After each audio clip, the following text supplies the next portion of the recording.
right, time for some stories to start your morning, sponsored by Gillette Clear Gel. Over the weekend, Draymond Green agreed to a 4-year, $100 million extension to stay with the Warriors. Golden State now with 4 All-Star players in Draymond, Steph, Clay, and D'Angelo Russell under contract for the next several years. Nick, is this a good deal for Draymond Green? I think this is great for both sides. For Draymond, he potentially leaves upwards of maybe 60, maybe 70 million on the table, but he guarantees himself this 100 million.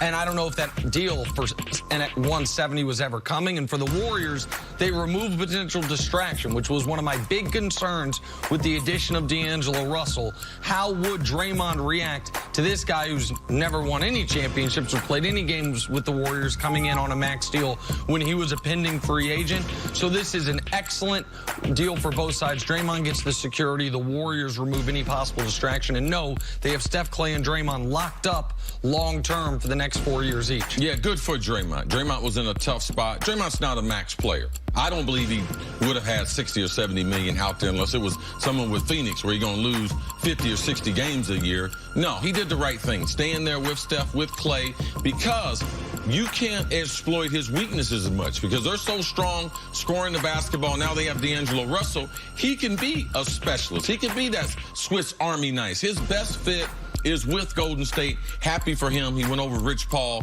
and Clutch Sports, and they were able to get this deal done. And now a nice marquee when they all move into that arena. So you have those names up there. On to the NFL. According to Colts head coach Frank Reich, Andrew Luck will miss at least another week with a left calf injury.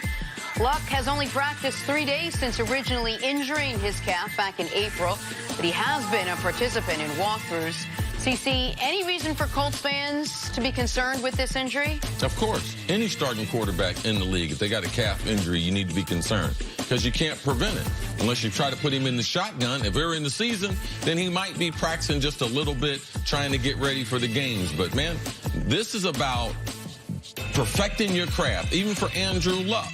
His first healthy training camp in a long time, he gets a little nick, which we see all the time. But when you don't have those reps, they got a number of new pieces to that offense. Devin Funch is still building chemistry. Ebron only played 1 season. They didn't get many reps last year in training camp. So you want to keep building on what they got. Yes, this is something to watch for with the Colts. The rookie Paris Campbell as well. Very limited time with Luck.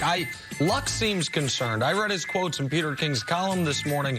He asked, are you worried that you won't be available week 1? He instantly said no, and then he followed up with quotes explaining how he's concerned, how he's frustrated, how this happened in April. He had 3 MRIs. They said they thought it'd be fixed by now, and it's not fixed. So I don't think you have to sound the alarm bell yet, but it is something absolutely to monitor and something that seems to, at the very least, be frustrating Andrew Luck, who I think, if healthy, could be the league MVP this year. All right, moving on. We just mentioned it on Saturday. 8 more NFL greats joined our guy Chris Carter in the Pro Football Hall of Fame. One of those players, cornerback Ty Law, 5-time Pro Bowler, who posted over 50 career interceptions. Law spent most of his career with the New England Patriots and won 3 Super Bowls there. Take a listen to what he had to say about the Pats. We created a culture of brotherhood and unselfishness that we displayed as we won 3 Super Bowl titles. Let's keep it real. We started. They even gave what we created a name. They call it the Patriot Way. But we know where it started, fellas. Together, we are in the Pro Football Hall of Fame. That's great. It was probably pretty shiny up there. That's why I had the glasses on. It was pretty bright. So we just mentioned earlier that Tom Brady just got 2 more years to stay there in New England. Now you got Brady. You obviously have Belichick. How much longer do you think this dynasty can last there in New England? As long as Belichick's coaching football, man, they're going to have a good football team out there. He understands pro football and the way it can be played. No one has the encyclopedia of football information. Man, he went back to the 80s and 90s and got that Super Bowl game plan for the Rams. Sean McVay was like, where'd that stuff come from? No one does it better than him, and you give him more time to prepare, which the bye weeks become very important. That's why they've been so effective. Yes, it's going to be open. I believe in his ability to be able to coach even beyond what Tom Brady's ability is, because I think he can get a team into the playoffs even if they didn't have Tom Brady. Now, he's been in this unique window with the GOAT at quarterback, but they've had several different styles. They've had all different types of coaches move, all different types of players move. The only constant has been Brady and Belichick. And you have seen last year when they couldn't throw the ball, they went to a more physical attack, running the football, playing to their defense. He will coach to the roster that he has. So as long as he's there, I believe the window will be open to win a championship. What we saw from them last year, I thought, in the last 2 games of the season, a perfect example how, without the other one, individually, each of these guys would be really good. But it's the 2 guys together that, to me, make them the champion. In the AFC Championship game, Belichick couldn't have won that game without Tom Brady. And without Tom Brady, 3rd and 5 with less than a minute left, 25-yard pass down to the goal line, in overtime, 3 3rd and 10 plays, Edelman, Gronk. That takes greatness at your quarterback position. And Tom Brady in the Super Bowl could not have won that game without Bill Belichick's game plan, holding the Rams, one of the highest scoring teams in the NFL all year, to 260 yards total, 2 rushing first down. So I think, let's just assume Belichick coaches past Brady's career, which I think is a safe bet. I think they'll continue to be a playoff team. I think they'll continue to be good. But this level of championship excellence, to me, ends when the partnership ends. What's the comparison that's always made to the Patriots is Duncan and Popovich in the NBA. Since Duncan retired, the Spurs have been good. They've been to the playoffs. They made a Western Conference Finals even. But they have not been a championship caliber team since they lost that great player, even though at the very end of his run, he was not the best player in the league as he was early, similar to Tom Brady. So I guess it depends on how you define dynasty. Go ahead, Steve. Yeah, I think there's too many moving parts in football. I got into a great conversation with John Calipari and Jimbo Fisher doing the event We Have Mutual Friends. And Jimbo is always talking about how much more he has to know to do his job than Coach Cal has to know. Because if you have someone like Duncan, and the reason why I disagree, because Brady doesn't play defense. He doesn't play special teams. He didn't kick any of those field goals. And when we talk about Brady trying to, okay, well, Belichick couldn't have done it without Brady. Well, Belichick still had the defense that kept him in the game. See, Brady doesn't affect the roster like Belichick does. That's why I have to disagree with you as far as Tim Duncan, because the guy who's the 53 man on the roster, Belichick has an effect on him. Tom Brady doesn't. No matter what, this guy's running down on kickoffs, running down on punts. Tom Brady can't do anything to help him do his job. But Belichick comes up with a scheme, puts him in the right position, puts other guys so where his weaknesses won't be exploited, and specifically marks out a task for him to do, something that he can accomplish. So how he affects the rest of the roster and his effect on the game is totally different than basketball with one player, with Pop. There's so many other things that he's got to be able to do to have an effect. That's why I believe he will always be effective in pro football and believe that he can win with it. When they got Matt Castle as a quarterback, they won 10 games, right? 11. Yeah, 11 games. That right there speaks to his greatness. I think he's understood football a lot better in these last 15 years, and I believe that what he's learned with Brady will allow him to go on and coach a variety of different styles. Oh, and I think it speaks to Belichick's just universally accepted greatness that I think most people fully believe that if Brady were to retire this year, next year, whenever, the Patriots will still be right there in it. But you say all the time, see, a great quarterback in this league, the great ones are worth 3 to 4 wins, something like that. And so even if Belichick makes it to where he can make a mediocre quarterback worth 1 to 2 wins as opposed to the 3 to 4. Yeah. One of the reasons the Patriots have been to 9 Super Bowls is because they never play in the first round, because they always have a bye, because they have home field advantage. And we bring up that 11-5 team the year Brady tore his ACL. 11-5 is one way to look at it. The other way is they were 16-0 the year before. So they went from the greatest regular season team ever, to -5 wins. So I don't think the Patriots era, meaning like, all right, cross them off, now all of a sudden the Jets and Darnold are going to run the division. I don't believe that. But I think it is the combination that has made them the dominant force. I think it's very, very tough. I'm just going to always skew it because I know. I had too many conversations with head coaches, and I know all the great quarterbacks that played the game. I know the effect and lack of effect that they have on the real roster and on winning. I know that it's slanted. You might want to give Brady, even if you're being generous, giving him 40% is giving him too much. Because what Belichick, the mentality, the do your job, that's not Tom Brady. Practicing in the cold, on unpleasant conditions. You think that's Tom Brady? No. It's such Belichick and what they do and how the front office operates. It's so much Belichick. To me, I'm going to say it's 70-30. Belichick with the 70, Brady with the 30. We keep talking about the Patriots up here and everyone else is just so far down.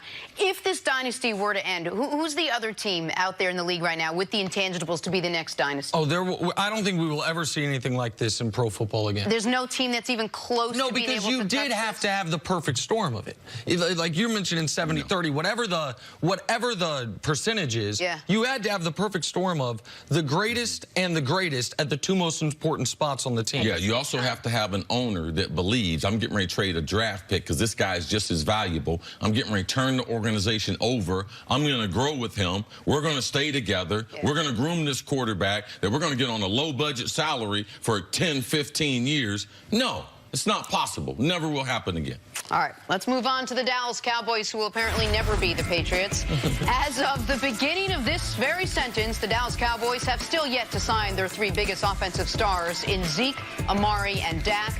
Team owner Jerry Jones was part of the Pro Football Hall of Fame inductions over the weekend, but quickly returned his undivided attention to resolving the contract situation in Dallas. Here's what he had to say. You just know that, like so many things, it'll happen. It'll happen. There literally is no concern on my part at all about any time frame. That'll happen. The results are too good for them and too good for the Cowboys. Think about it a minute. The results are too good for them and too good for the Cowboys. That always happens when it's that good for both of them. Sure. CC, are you as confident in these three deals getting done as team owner Jerry Jones seems to be? Well, this is the thing. Zeke can't do anything else. I try to tell guys, you only got so much leverage. I mean, you hold out. What are you going to do? Play football? You going to make money doing something else? Ultimately, he wants to play football. The Cowboys aren't going to trade him. So the leverage as far as, they'll release it to, go have your agent go work on the deal. That's off the table. So Jerry and them, they don't hold all the cards, but if Zeke wants to play, his only option is with the Dallas Cowboys. One thing you didn't hear in that soundbite, Jerry talks about, and I did talk to Jerry privately at the Hall of Fame, and Jerry talks about not only the three people we talk about, but he talks about a group of 3 to 8 Cowboys over the next couple years he's trying to keep. So that includes some of those defensive players, La'el Collins or the offensive lineman. What are they going to do with him? That's a decision that they haven't made yet. So Jerry doesn't want to, in signing these offensive players, limit himself as far as the other players that he knows their contracts are going to come up in the next couple of years. Defensive back, Byron Jones, like to get him signed. Those linebackers, both of those young linebackers, like to be able to get them signed. So right now, that's what he talked about to me. Zeke's got a number in mind of what he wants. We have a number of where we'd like him to be able to come in. They understand Dak. They understand Amari's situation is a lot easier. Amari's more of a team player. But Amari saw Michael Thomas get that $98 to $100 million deal that he got last week. So they're not foolish, but Jerry said it right there. They also realize this is more money they're going to ever be able to make anywhere else. So we understand, and they got to have an understanding of where the team is and where they're going to go long term. I do believe they'll get most of these deals worked out. And you mentioned Byron Jones. I think he's an important component to this because the way we've talked about it, it's like you have Zeke, you have Dak, you have Amari. If you get 2 of those 3 guys done, assuming one of them Zeke, you can use the franchise tag on Amari, for example. Well, Byron Jones is going to be a free agent next year, and it's possible, in fact, I think it might be likely, they were trying to hold that in reserve in case they have to use it on him. That's a first-round pick who was an all-pro last year at a premium position corner where the Cowboys historically, it's not like they've drafted incredibly well there. They like what he's been able to do already, and he's not even, it doesn't appear they're even working on a new deal for him, which speaks, yeah, during the season they might try to get it done. Yeah, I think they're working on 3 or 4 deals behind the scene because that's what Jerry alluded to. Okay. We only talk about those 3 offense. He said, but there's 3 to 8 players that we're working on stuff. I'm not going to give you an update on all of them, but we're working on a bunch of contracts. And one of those names probably Jalen Smith, who's a pending free agent as well. One of those defensive players. Now he would be a restricted free agent. For Zeke, to me the question becomes, we just talked about Draymond Green accepting bird in the hand this much money. Yep. Is Zeke actually going to turn down whatever they can get the Cowboys walk-away offer to? Is he going to turn that down to play this year on a few $1 million with the 5th-year option being the only guaranteed money he has left, knowing the health of running backs, the lifespan of running backs, and the question being, is it worth risking, call it $55 million, at a chance for an extra 8, for an extra $9 million? That's what he and his agent are going to have to come to terms with and come to grips with. For some guys, it is. Yannick Ngakoue, they offered him $19 million a year. He said, nah, I'm not doing it, but I will show up, I will come play football, and I will run that risk because he thinks he can break the bank. The other He also had to report, too, if he loses another year, then he's not an unrestricted free agent. He had to report by the 6th. Oh, absolutely. No, but my point is he could have accepted their initial offer. He could have accepted the $19 million a year. He decided, I'm not going to accept that offer, and I'm going to show up because I'm just going to bet on myself. I think there's going to be an enormous market for me. The other complicating factor for Zeke is even if he plays really well, and even if he were to just play out this contract, what is the market for Zeke after his 5th year when he would hit unrestricted free agency? How many teams put a value on the running back position the way this Cowboys team with Dak at quarterback with their Super Bowl window being right now will? Like, he might be Jerry's point of kind of it's good for everyone. Yep. I think the subtext to it is Zeke, yes, he's very important for us, but we're important for Zeke as well because as we saw with Le'Veon Bell this summer, there are some teams that say, yeah, we could upgrade at running back, but that's not where we want to spend our dollars. Another thing to watch, too, as far as these contracts are, there's a lot of negotiating as far as the collective bargaining agreement. Salary cap's $178 million now. It's only going to go up. The TV partners are more than happy to ante up more money. So to me, the salary cap going to be at $200 million. So Jerry realizes that because Jerry is the #1 money guy for the NFL. So if they can get these numbers at a good number before it spikes up, then he'd have room to be able to sign those other players. So watch it as we go throughout the season. They're having some serious talks about that collective bargaining agreement, trying to get it extended. And then last but not least, the grass isn't always greener. And for Ezekiel Elliott, sometimes there is an advantage to staying with such a storied, great franchise like the Dallas Cowboys. You never know where you might end up, yeah, making more money, but not nearly as advantageous to other parts of your career. Sometimes that green grass ain't good for you either, Jenna. Right. I don't know as much about grass as you do. Coming up, can Tom Brady live up to his new deal? That's ahead on First Things First. What do you mean, Jenna? Just, I mean, like the other people's shot.